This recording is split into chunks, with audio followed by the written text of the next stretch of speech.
बिहार में के बा, बिहार में नीतीशे बा। नमस्कार, स्वागत है आपका हिंद भारत में। मैं हूं अंजलि चावला आपके साथ। बिहार में एक बार फिर एनडीए की सरकार बनती नजर आ रही है, लेकिन आपको बता दें कि मुख्यमंत्री का कमान अभी भी नीतीश कुमार के हाथ में ही है। महागठबंधन को मात देने के बाद भले ही एनडीए बड़ी पार्टी बन के उभरी हो, लेकिन सीएम तो नीतीश ही बनेंगे। ये 7वीं बार होगा जब नीतीश कुमार बिहार के मुख्यमंत्री बनेंगे। आंकड़ों की माने तो सिर्फ यही नहीं, नीतीश कुमार के लिए 7 नंबर भी काफी लक्की साबित हो रहा है। आइए आपको बताते हैं नीतीश के लिए कैसे लक्की साबित हुआ 7 नंबर। नीतीश के लिए लक्की हुआ 7। बिहार के सुशासन बाबू इस वक्त अपनी जिंदगी के 17वें पड़ाव पर है। उनका जन्म 1 मार्च 1951 को हुआ था। आपको बता दें कि नीतीश 7वीं बार बिहार के सीएम बनने जा रहे हैं। सबसे पहले उन्होंने 2000 में सीएम पद की शपथ ली थी, उसके बाद 2005, फिर 2010, फिर 2015 और उसके बाद 2017 में शपथ ले चुके हैं नीतीश कुमार। बिहार में इस बार नतीजों की तारीख का नंबर भी 7 से मेल खाता है।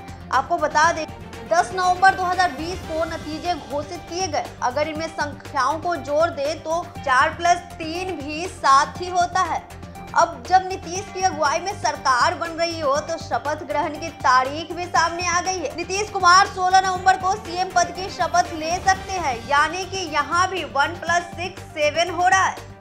गौरतलब है कि इस बार नीतीश कुमार के लिए चुनाव काफी खास रहा। सभी सर्वे में उनकी हार की बात कही जा रही थी। इसके अलावा लंबे वक्त से सरकार में होने के कारण एंटी इनकम्बेंसी भी हो रहा था, लेकिन बीजेपी के सहयोग से नीतीश कुमार फिर सीएम बनने जा रहे हैं। इस चुनाव के प्रचार में अंतिम दिन नीतीश कुमार ने ऐलान किया था कि ये उनका अंतिम चुनाव है। ऐसे में अंत भला तो सब भला। साफ है कि नीतीश कुमार के लिए चुनाव से पहले और चुनाव के दौरान भले ही कितनी भी मुश्किलें क्यों ना आई हो, लेकिन अंत में उनके लिए सब कुछ ठीक ही हो गया। इस बार गठबंधन में जदयू छोटा भाई है। ऐसे में बीजेपी के कुछ नेताओं ने भाजपा का सीएम बनने की मांग की थी, लेकिन प्रधानमंत्री नरेंद्र मोदी ने इस बात पर मुहर लगा दी है कि बिहार के मुख्यमंत्री नीतीश कुमार ही होंगे। बिहार विधानसभा चुनाव के परिणाम एनडीए गठबंधन के पक्ष में आए हैं। एनडीए गठबंधन की 125 सीटों पर जीत मिली है, जो बहुमत के लिए जरूरी है। आपको बता दें कि 122 सीटों से 3 अधिक है। बीजेपी को 74 और जेडीयू को 3 सीटों पर जीत मिली है। बीजेपी पहले यह साफ कर चुकी है कि सीटें कम है, नीतीश कुमार ही सीएम बनेंगे। नीतीश लगातार 4थी बार और कुल 7वीं बार बिहार के मुख्यमंत्री पद का कार्यभार संभालेंगे। वे राज्य के 37वें मुख्यमंत्री के रूप में शपथ लेंगे। बता दें कि चुनाव प्रचार प्रसार के दौरान नीतीश कुमार यह घोषणा कर चुके थे कि उनकी आखिरी चुनाव है। वे पहले ही राज्य के दूसरे सबसे लंबी अवधि तक मुख्यमंत्री रहे हैं। नीतीश के अगले कार्यकालों में 14 वर्षों से भी अधिक समय तक राज्य के मुख्यमंत्री की कुर्सी संभाली है। ऐसा पहली बार है कि उन्होंने चुनाव से अपना रिटायरमेंट की घोषणा कर दी है। हालांकि तेजस्वी यादव ने इस चुनाव में सबसे पहले सबसे ज्यादा रैलियां की, मगर महागठबंधन अब भी बहुमत से दूर दिख रहा है। आपको बता दें कि नीतीश कुमार ने पूर्णिया में एक चुनाव रैली में कहा था कि आज चुनाव प्रचार का आखिरी दिन है, परसों चुनाव है और ये मेरा आखिरी चुनाव है, अंत भला तो सब भला। 5 नवंबर को जब उन्होंने मंच से यह बात कही तो कुछ लोगों को उन्हें अपना राजनीतिक अंत दिखने लगा है। वहीं कुछ लोगों का कहना है कि नीतीश ने यह इमोशनल कार्ड खेला है ताकि लोग उन्हें एक बार फिर अंतिम बार मानकर वोट दे दे। यह इससे भी समझ में आता है कि जनता दल यूनाइटेड ने यह साफ किया है कि नीतीश कुमार का आखिरी चुनाव नहीं होगा। लेकिन राजनीति के माहिर खिलाड़ी नीतीश कुमार ये बखूबी जानते हैं कि उन्हें कब कितना और क्या बोलना है। नीतीश कुमार के राजनीति को बेहद करीब से समझने वाले पटना के AN institute of social science के प्रोफेसर डीएम दिवाकर कहते हैं कि नीतीश कुमार कोई हल्के समझ लेने वाले नेता नहीं है। वो जो शब्द बोलते हैं बेहद सोच समझकर बोलते हैं। लेकिन इस चुनाव में उन्होंने ऐसा बहुत कुछ बोला है जिस पर यकीन नहीं किया जा सकता।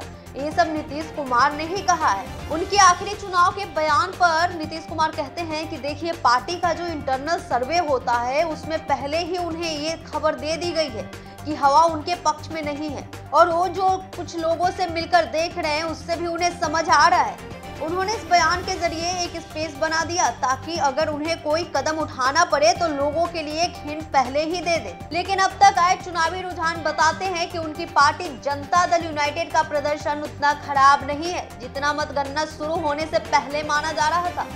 अब तक ये आंकड़े बता रहे हैं कि नीतीश कुमार एक बार फिर मुख्यमंत्री बनने के राह पर हैं। हालांकि उनको ये मौका जेडीयू नहीं बल्कि बीजेपी की सीटों की वजह से मिलेगा। साल 2015 के चुनावी नतीजों में भी नीतीश कुमार की पार्टी जेडीयू सबसे बड़ी पार्टी बनकर नहीं उभरी थी। इसके बावजूद उन्होंने महागठबंधन के मुख्यमंत्री बनाया था। ठीक उसी तरह इस चुनाव में भी एनडीए के नीतीश कुमार को अपना सीएम का चेहरा बनाया है और बीजेपी साफ कर चुकी है कि इस फैसले पर सीटों को शेयर का कोई असर नहीं पड़ेगा।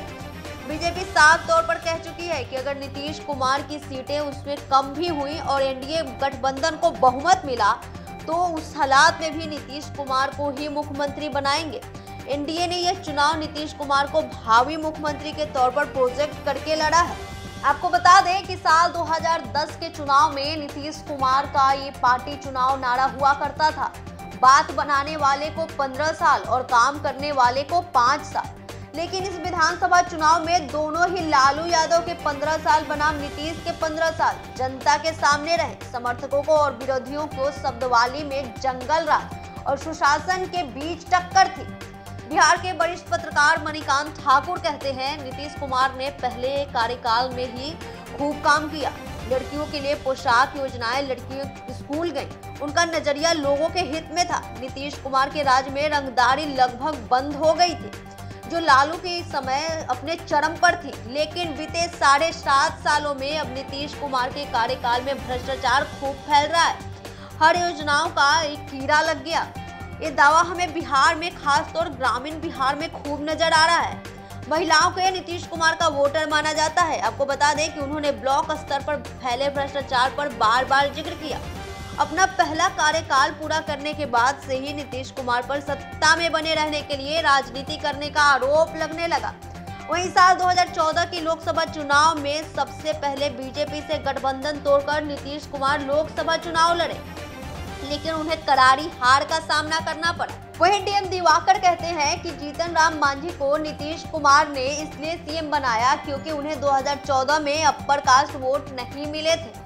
उन्होंने दलितों को ये मैसेज देना चाहा था कि उनके समुदाय के एक व्यक्ति को ये सत्ता के शीर्ष पर बैठा रहे हैं।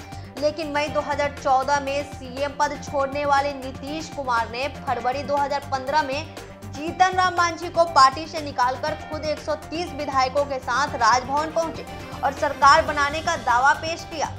आपको बता दें कि इसके ठीक बाद विधानसभा चुनाव में लालू के 15 साल शासन के खिलाफ लड़कर सत्ता में आने वाले नीतीश कुमार ने ये समझ लिया था कि बिना गठबंधन बिहार में सरकार बनाना संभव नहीं है।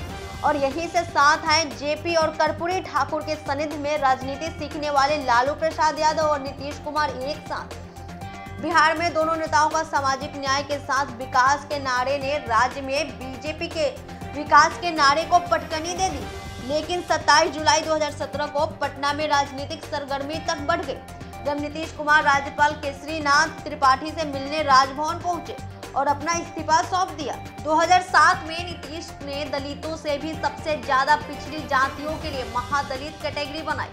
इनके लिए सरकारी योजनाएं लाई गई। 2010 में घर पढ़ाई के लिए लोन, स्कूली पोशाक देने की योजनाएं लाई गई। अब बिहार में सभी दलित जातियों के लिए महादलित की कैटेगरी में डाला जा चुका है। साल 2018 में पशवानों को भी महादलित का दर्जा दे दिया गया। यूं तो बिहार में दलितों के सबसे बड़े नेता रामविलास पासवान हुए, लेकिन जानकार कहते हैं कि दलितों के लिए ठोस काम नीतीश कुमार ने किया। बताया जाता है कि नीतीश कुमार के बिना जेडीयू कुछ भी नहीं है। अगर आज जेडीयू जिस भी हाल में हो, इसके लिए जिम्मेदार नीतीश ही हैं। नीतीश ने कभी नहीं चाहा कि उनके रहते कोई और नेता पनपे। यहाँ तक कि नीतीश कुमार की कैबिनेट में एक मंत्री नहीं है जो बड़े फैसले अपने मंत्रालय के लिए खुद ले सके। वहीं बताया जाता है कि नीतीश कुमार विनम्र और सौम्य छवि के भले ही माने जाते हो, लेकिन राजनीति के मामले में उतने ही निर्मम हो सकते हैं। जितने बाकी राजनेता। मणिकांत ठाकुर कहते हैं कि उन्होंने शरद यादव और जॉर्ज फर्नांडिस के साथ क्या किया ये सबको पता है। बिहार के सुदूर जिलों में जेडीयू के पास बूथ लेवल के कार्यकर्ता तक नहीं है, लेकिन इन नीतीश कुमार की राजनीतिक कुशलता ही रही है कि वह राज्य में वोट बेस और कार्यकर्ताओं वाली पार्टियों के किनारे लगाकर 15 साल तक सत्ता का केंद्र बने रहे। आपको बता दें कि नीतीश अगर मुख्यमंत्री बने तो इस बार 7वीं बार शपथ लेंगे। आगे की खबरों के लिए बने रहिए हिंद भारत में। तब तक के लिए नमस्कार। खबरों में बने रहने के लिए चैनल को सब्सक्राइब करें और ये बेल आइकन जरूर दबाएं।